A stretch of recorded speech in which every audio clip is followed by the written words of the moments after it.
Yay! Yes! All right. Now the game begins. I'm the Rogue Scholar. If you made it here, you're probably in the same elation and level of joy that I'm having right now. The hairs on the back of my neck are standing pure up, and every liberal out there right now is in cringe mode. I promise you on that, people. Woo! Okay, so let's get going. This has massive implications. First of all, to let everybody know, the vote was 57-43. I can definitely see a minimum of 7 Republicans that are about to disappear from the landscape in 2022 when the voting comes about, if they're up for their houses, which I'm pretty sure they are, or their houses are definitely on the line. I can see recall efforts probably getting formulated as we speak now. You just tried to circumvent the will of 75 million people. Boy, you guys aren't smart. How could you? This is like a political no-brainer. Like the biggest moron in the world even knows that you vote for Trump on this one. The Dems' case was so weak. Let's get into that. Let's start there. Let's go with the evidence. The evidence was complete and total garbage. I didn't really watch much of the acquittal or the impeachment trial, but I did keep track up on it. And the evidence was so thin, it was so circumstantial, the buildups, all this and that, this idea that our president wanted to throw 1 million people at the Capitol building and murder his competition. I mean, the logic here is so ludicrous. For starters, obviously, if he had done this and that would have happened, there's no way that he would have gotten away with that. So only a moron could possibly believe that this man would intentionally want to incite that level of violence. And then there's the secondary set of points that I'm going to come at.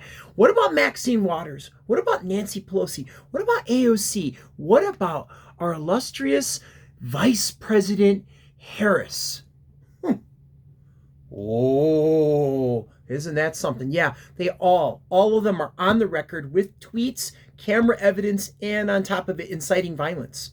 What about the 10 months of burning down and looting that they all just allowed to and pushed and said, yeah, it's okay, just go ahead and burn down everybody's business and make everybody poor.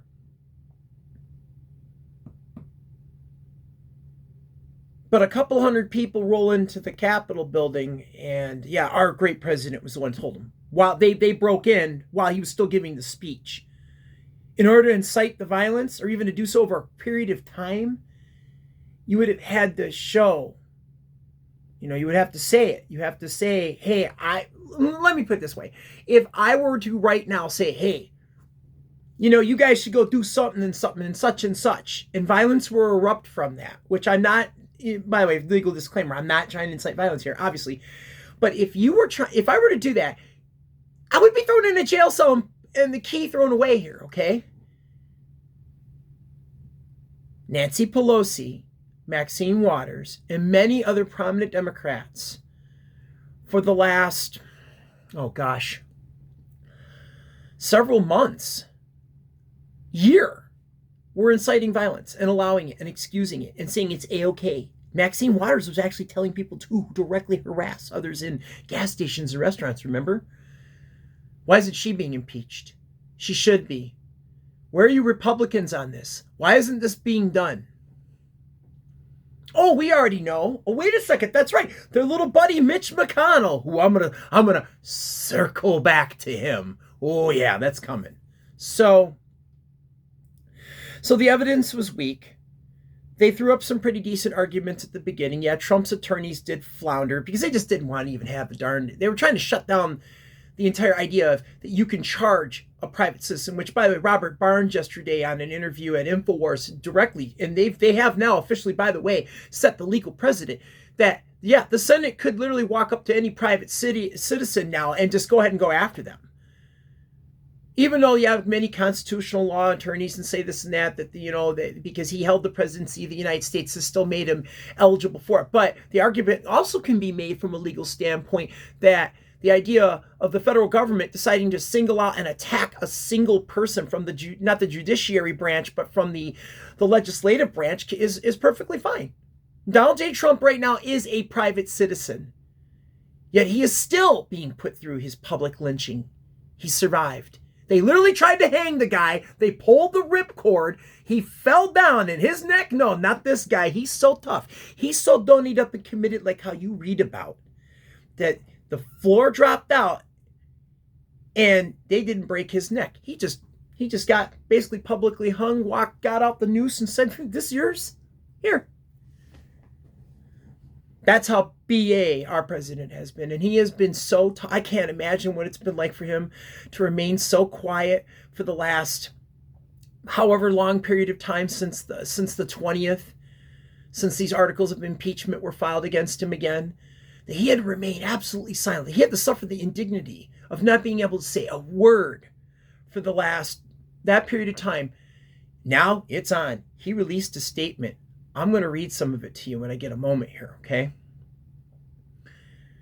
Yeah, Donald J. Trump now is going to come out, and there's all kinds of moves. We're going to talk about that in the aftermath phase of all this, because the aftermath phase is where we're really going to dig into some things. We're going to circle back to Mitch McConnell. We're circling back on you, bro. I'm going to be like a buzzard over you, man. Mitch McConnell, you are the epitome of a traitorous piece of crap. But that's okay. We're good here. So let's move forward. We're 6 minutes into the video. We need to say things. We need to move here, guys. We all have our lives and we've got to get going. So why did they have this impeachment? Well, one, it was to do exactly what it's been doing. And that's to shut Donald J. Trump up. They knew that he would have to be quiet. He'd have to, to get on the defensive. That puts him on his back heels. He can't engage in offense against the Democrats. They know that he's got 75 million people behind him. At least those are the people who voted for him. I'm suspecting that number is far greater. I'm willing to say that they probably over 120 million people support Donald Trump right now in this country. If anything, his support and his numbers of approval went up during this period of time. The American people do not like it. And this includes some on the left. Even some of the left have come to our side. Thank you, by the way, for doing this. This has just been amazing for us. The strategy I think they were using was, we're going to silence Trump, and then we're going to destroy his reputation. We're going to smear him in the media, and that his support would wane, and this would kill the idea of him. He would publicly come out and say, "I'm not going to run in 2024. It's a pressure tactic. It's a kettling move. It's trying to boil the frog. Except the frog's been dropped into the boiling water. And guess what? Old Don Trump kicked out right out of that pot real quick. He was acquitted, people. It is now game on. So, let's circle back to Mitch McConnell now. Mitch the bitch. Oh, Mitch. I love you, Mitch. You're going to be one of my favorite targets. I'm going to make so much money on you. Yeah, let's get going on this one. So, Mitch McConnell, basically, before the 6th, he came out against Don Trump and he said that, hey, we don't really want you in office no more. He came out and he's not a Republican. And I'm going to dare say it right now. A large portion of the Republican Party are not Republicans. They're rhinos. Right now, they're in hiding. Like guys like Lindsey Graham, Murkowski out in Alaska, several of the other prominent Republicans out there. Look, it's no secret to anybody out there that the Democrats and the Republicans of the senators are of the ruling class. They tell you what to do, how to live, what to eat, those kinds of things. They're still trying to figure out some problems for them to get to their totalitarian nature and needs here, okay? And those needs are this, okay? They got to get past your guns, and they got to get past your ability to speak freely here. I'll get to you in a minute. So here's the deal, people. All right? I'm going to lay this out. Mitch McConnell just said that he wants to have Donald Trump privately charged. He's now calling for Trump to be prosecuted as a private citizen. This is unprecedented. Obama has committed pure, absolutely provable crimes. Ronald Reagan has. Many of our presidents. It just comes with the job. I mean, you're fighting a geopolitical war. You have to supply those people with weapons. And how do you do it? You have to do illegal arms trade dealings, for example, behind the back door deals. A little moolah here gets slid back and forth, some bribery, a little spying. The president has to sign off on these things. This is a fact, okay? No president is perfect. It just comes with the job. You're going to break the law. And as much as I want to see Obama and some of these other pieces of trash get grabbed, George Bush for his BS for not finding the weapons of mass destruction in Iraq, that kind of stuff, you don't generally do this. You don't go after these people for a reason. And like I said, as much as I want to, why Trump? Because Trump is a threat to their established order, people. He's a threat. He's a threat directly to them, not to us, to them. He's protecting us right now. Donald J. Trump is the last standing man right now in this whole situation that protects us and our rights, I think, to some degree. And it's our support for him that stops this. The final stages of whatever it is they're trying to plan, this great reset, which is another video, another day. So, with that being said, Mitch McConnell is calling for that. Wow. 7 other Republican senators voted against Donald J. Trump. We need to get their list of names. We need to get that list of names to everybody out there in America. We need to be talking about each and every one of their names every day till their time to vote, to be revoted back in office comes. And they need to be booted right out of office. Completely gone. And most of the other Republicans in the Republican Party, save for a few, need to be primaried. Minimum. But they've wrote the rules. And they've got dominion, people. And I think that's the thing a lot of us we're not talking about right now is dominion. Dominion's still out there. We have to demand first and foremost to preserve our freedom right now. We have to go for dominion. We have to take dominion out. We have to demand voter reformation. And we have to generate a message of our own, one that isn't prescripted by the top of our party. The party should not be dictating the pace of the message. It should be us, our needs, what we want. The working man, the stiffs out there in the fields. Me and you. Not some guy behind a chair. Okay? So Mitch McConnell, his value, I think, is right around just over $30 or $40 million. His wife, by the way, is from China. Now, a lot of people are going to say that's racist or something. It's not. It's me pointing this out. She's 2 steps removed from Xi Jinping. Tell me that is not a confluence of interest. Tell me that that is not indicative of the problem here when you have people that are that deeply connected into the scene coming back at you and telling you how to live. You know Mitch McConnell flies in helicopters. You know he has all that money. But he's telling you take the haircut, right? He's telling you to go, you know what, I side with the Democrats here so you can have your $4 a gallon of gas. No, Mitch McConnell. No, why don't you come on down to where we are and let's have this discussion? But we all know that's not going to happen. Voting the bums out doesn't work either unless we can make sure we take control of our own party from within and get rid of dominion. Because I have a sneaking suspicion that Mitch McConnell was not the most popular candidate in his state. Matter of fact, I'm going to go a little deeper. I think Mitch McConnell's been benefiting from dominion and other ballot stuffing techniques for probably most of his career. Because I cannot see how that fat, bloated, turtle-faced piece of crap somehow winning all those elections. Let that sink in. If we're going to win anything, we have to get rid of dominion. We have to get rid of the current voting system, and we have to make sure that the voter laws and this mail-in ballot shit does not happen again. This thing was only meant to work once. They can't rip this out again because we all know the score here. All right? So Trump's conviction or acquittal has massive effects here, people. All right? So we all need to get out there in the Republican and the centrists. All of you centrists out there, all of you leaning left liberals that are just slightly leaning left, you need to realize that the far leftist voices in your party do not represent you. They don't. And we don't hate you. And if we're going to truly affect change right now, we need to come together. Everybody that's in the center's got to come together now. We have to forget the far right and we have to forget the far left. We have to let them each go now. We got to get out of this. They want this. They want that division. This is why that little 2% woke culture has so much say in your life, in Hollywood culture. And this is why the far right is being villainized so hard and used to demonize everybody's just slightly right of the center here. I'm center left, actually. A lot of people don't know that. You want to get married and you're gay, go for it. You want to have an abortion? I don't agree with it personally, but it's not my point to tell you how to live your life. Go do it. That's a libertarian. Libertarians are center left in many cases. You want your guns? Go get them. Enjoy them. Carry them openly. What, we're not adults here? Well, we don't know how to act? Because that's what libertarians say. Libertarians and most centrists believe that the individual has the capability of speaking for themselves, okay? And handling themselves.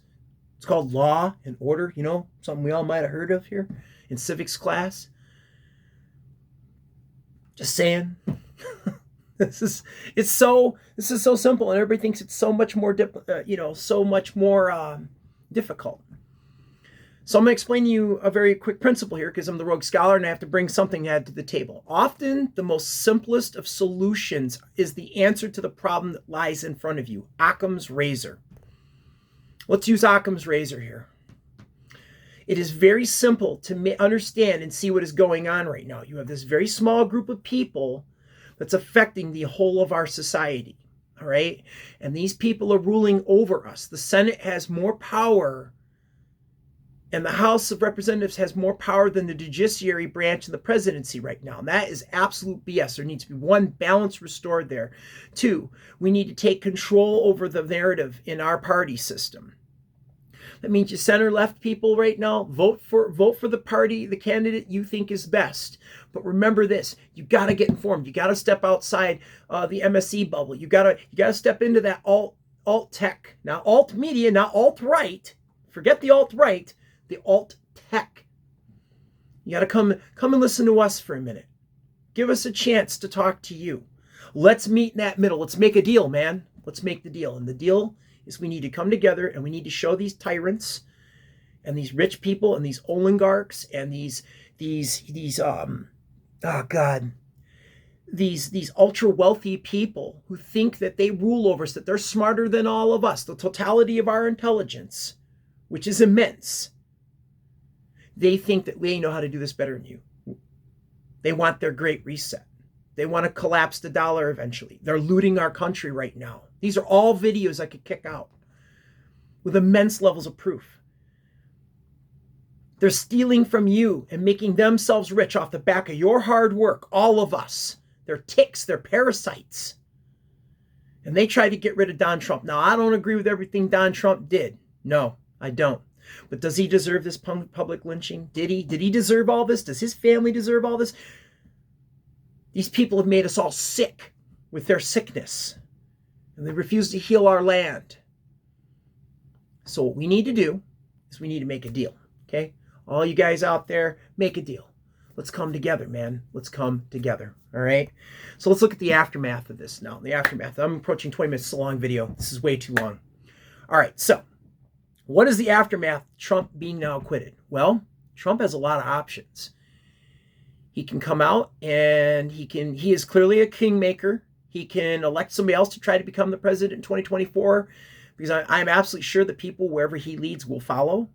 And I am currently subscribing to that train of thought myself, unless something better comes along, because I'm a critical thinker. Two, he's going to have to answer back to the media stranglehold that's on us. They are strangulating us right now. At any moment, they could cut off my Facebook. They can cut off this channel. They can cut off your channel. They're allowed to lie to us. They're allowed to generate propaganda. They're allowed to tell you, all these horrific things. And there's no backlash. There's no accountability for them to lie to you, because this was removed in 2013 underneath Obama. It is my belief he did this intentionally. So it's up to us to inform ourselves the proper way. And I'm asking for all of you to follow on that journey, okay? And we need to follow the logic. We need to follow each other's needs. And we need to be responsive to each other. But Donald J. Trump can form a media empire, for one. This is the aftermath. It's all the stuff he can do. He needs to form a media empire. Two, he needs to come out and he needs to say, he needs to remain in the public eye in a positive fashion. He has no social media now. So he needs to create social media. He needs to create his own platform. Now, months ago, I did a video on Facebook talking about this, and I wanted to call it Subverse. And we're going to get into the digital cage. That's another topic of discussion. I'm going to write that down. The matrix, actually. It's kind of like we're in a matrix. And this idea of being a user versus being Neo, and we'll talk about that another day, whatever, who cares. But Donald Trump needs to create his own social media where we become free in our speech, like Parler, but not like Parler. There still needs to be some moderation. There still needs to be some order there. But there's like I said, a big idea from that. And if he does this, he will destroy them. This is what they ultimately fear because they profit off of your data. Facebook and them all profit off of your data. Did you know that? Every time we use this, they make money on us. Why is that? Everybody wants universal basic income. It's pretty simple. It's in the data. We'll talk about that another day. The aftermath, though, let's keep moving forward here. So Trump has that option. He can prop up other members of the party now. Him and his family can act as go-betweens in the state between the people and everybody else in a statesman-like fashion. He can release statements. He can go right after Biden. For months, as Biden, for the last month and a half or month almost here now that Biden's been in office, Trump's been unable to say a damn word about this because this damn trial hanging up over him. Now? No, they've got nothing now. And Mitch McConnell, boy, you're in deep, bro. You just went after the former sitting president of the United States and a billionaire. Man, you're not bright, bro. But I think he's got some big heavyweights backing him, too. So this is going to play out very interestingly for political theater people. This trial was nothing more than political theater, I think. It was designed to distract you from what Biden's been doing, which has been very tough to keep up with Biden, given the national eye has been all on this acquittal and on the trial and all the happenings and goings surrounding it. Biden's been able to slide a lot of crap through people, but I have a feeling that's about to come to an end now. Because our quarterback, who was injured, just got off the bench and he's pretty pissed. I expect some touchdowns to be scored soon here. Oh, it's coming. So anyway, guys, there's so much left here to go. But the aftermath, there's more aftermath. So he can form his own media empire. He can harass Biden now with statements. He can come at the current administration with his own ideas of how policy should be formed. He can affect the financial markets in some fashion. It's endless. And in a statement he released to us, which I found very interesting, is going to be it's very interesting, some of the things that he said. Like, for example, this is what he said today, and I want you guys to hear. I'm going to read this really quickly to you. Our historic, patriotic, and beautiful movement to make America great again has only just begun. Ain't that the truth? In the months ahead, I have much to share with you, and I look forward to continuing our incredible journey together to achieve American greatness for all of us and our people. There has never been anything like it. We have much work ahead of us, and soon we will emerge with a vision of a bright, radiant, limitless American future. We all need to have a voice in that. We need to all come out and help him form that message. That's where we come in. We must remain one people, one family, and one glorious nation under God, and it is our responsibility to preserve the magnificent inheritance for our children and for generations of Americans to come. May God bless all of you, and may God forever bless the United States of America. Yep, and I'm going to end the video right there. May God bless all of you in this wonderful country, and may all of you have a wonderful evening. And if y'all made it to this point, thank you so much. This is the Rogue Scholar signing off.